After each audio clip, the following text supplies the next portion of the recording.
आज सर्वात पहिल्यांदा महाराष्ट्राच्या जनतेचे मी शतशः आभार मानतो।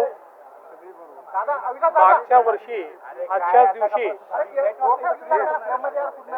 मी शपथ घेतली होती। महाराष्ट्राच्या जनतेने आमच्या महायुतीला प्रचंड मोठा आशीर्वाद दिला आणि 232 जागा आम्हाला मिळाल्या। आज 1 वर्ष पूर्ण झालेलं आहे।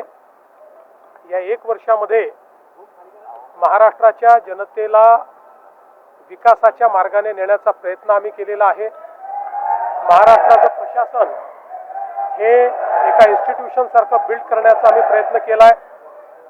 विकासाची कामं आणि लोककल्याणाच्या योजना या दोन्हीमध्ये कुठेही खंड पडू दिलेला नाही।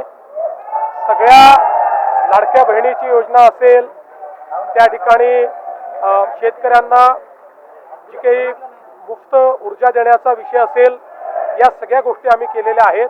आणि त्यातच आज आपण सगळ्यांनी बघितलं, आम्ही विश्वविक्रम देखील केलेला आहे।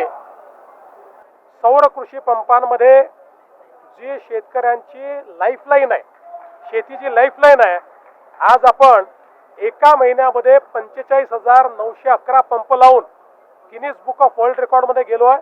आणि सगळ्यात महत्त्वाचं, देशामध्ये 9 लाख पंप लागले, त्यातले 7 लाख पंप एकट्या महाराष्ट्राने लावलेले आहेत। आपण शेतकऱ्यांसोबतचं आमचं इंटरॅक्शन देखील बघितलं। शेतकऱ्यांना दिवसा वीज मिळते आहे, मोफत वीज मिळते, त्यामुळे शेतकऱ्यांमध्ये एक त्या बाबतीत अतिशय समाधान आहे। आणि त्यासोबत आमची जी कृषी सौर वाहिनीची जी योजना आहे, तीही पुढच्या वर्षीच्या डिसेंबरपर्यंत आम्ही पूर्ण करू। आणि मग महाराष्ट्र पहिलं राज्य असेल की जे शेतकऱ्यांना दिवसा वीज देतं आणि ती सौर वीज देतं। त्यामुळे मला असं वाटतं की खूप सांगण्यासारख्या गोष्टी आहेत, इन्फ्रास्ट्रक्चरची कामं आहेत, वेगवेगळ्या गोष्टी आम्ही केलेल्या आहेत आणि त्याची पावती आम्हाला जनता देते।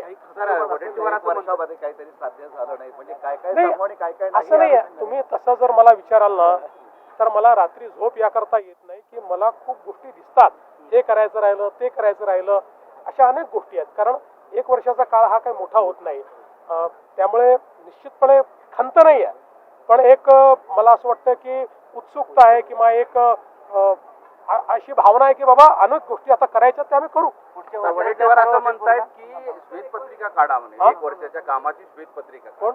वडेट्टीवार। असं आहे, आजचा चांगला दिवस आहे, मी कोणावरही काही बोलणार नाही, पण मला हे माहिती आहे की नेहमी त्यांच्या सगळ्यांच्या मनामध्ये एक खदखद असते की हे लोक इतकं करू शकले तर आम्ही का करू शकलो नाही। यांनी इतक्या योजना आणल्या, इतकी विकास कामं केली, इतकी इन्फ्रास्ट्रक्चरची कामं केली, तर आम्हाला संधी मिळाली तेव्हा आम्ही का करू शकलो नाही, अशी एक त्यांच्या मनामध्ये ती भावना असते। त्यामुळे ती अनेक वेळा बाहेर निघते, पण मी त्याच्यावर फार काही टीका करणार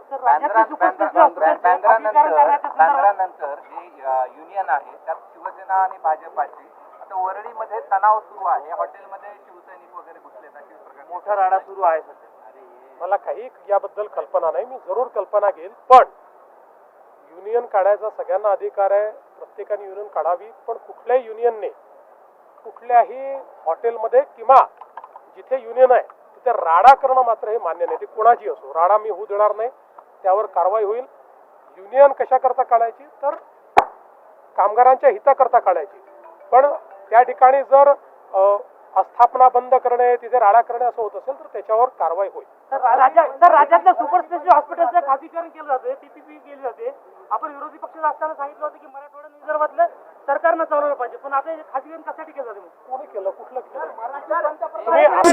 असं आहे की मी पहिल्यांदा तर सगळे सुपर स्पेशालिटी आपण चालवतो आहोत, ते कुठेही आपण कोणाला दिलेले नाही आहेत, पण उद्याच्या परिस्थितीमध्ये जर आपल्याला कव्हरेज वाढवायचं असेल तर आपण स्वतंत्र पीपीपीची पॉलिसी आणू शकतो।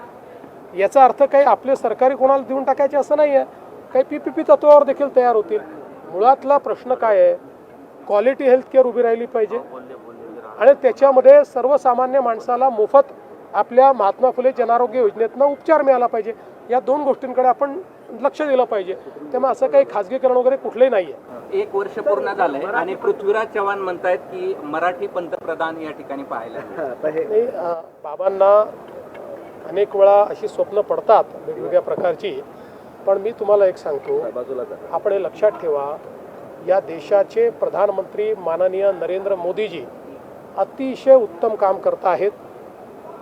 या देशामध्ये त्यांच्याबद्दल प्रचंड प्रेम आहे. ज्या पद्धतीनं देशाला ते पुढे नेत आहेत असं कोणीच करू शकत नाही, हे आपण सगळे जाणतो. आणि सगळ्यात महत्त्वाचं, मोदीजींची तब्येत उत्तम आहे, कार्यक्षमता 40 वर्षाच्या व्यक्तीला लाजवेल अशा प्रकारची आहे. त्यामुळे 2029लाही मोदीजीच पंतप्रधान असतील, हे आपण लक्षात ठेवलं पाहिजे. एक नवीन मुद्दा आला सर, ऊस कारखान्यांनी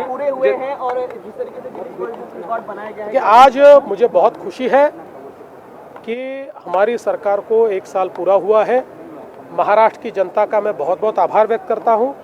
इस 1 साल में हमने महाराष्ट्र को विकास की पटरी पर लाया है. जो हमने सामाजिक योजनाएं तैयार की थी उसको भी हम यशस्विता के साथ चला रहे हैं. चाहे वो लाडली बहन योजना हो, चाहे मुफ्त बिजली की योजना हो, वो भी चल रही है. साथ साथ विकास भी चल रहा है. और आज हम लोगों ने, प्रधानमंत्री जी ने जो कुसुम योजना शुरू की है उसमें एक world record, Guinness book record हमने तैयार किया है. मात्र 1 महीने में 45,911 हम लोगों ने सोलर पंप का इंस्टॉलेशन करके एक दुनिया का रिकॉर्ड तैयार किया है. देश भर में प्रधानमंत्री जी की योजना से जो 9 लाख पंप लगे उसमें 7 लाख पंप अकेले महाराष्ट्र ने लगाए हैं. हमारे किसानों को इससे दिन में बिजली मिल रही है, मुफ्त बिजली मिल रही है. अगले 25 साल उनको देखने की आवश्यकता नहीं है. ऐसे कई अच्छी योजनाएं हमने की है और मेरा विश्वास है कि हमारी सरकार आगे भी ऐसे ही कार्य करती है.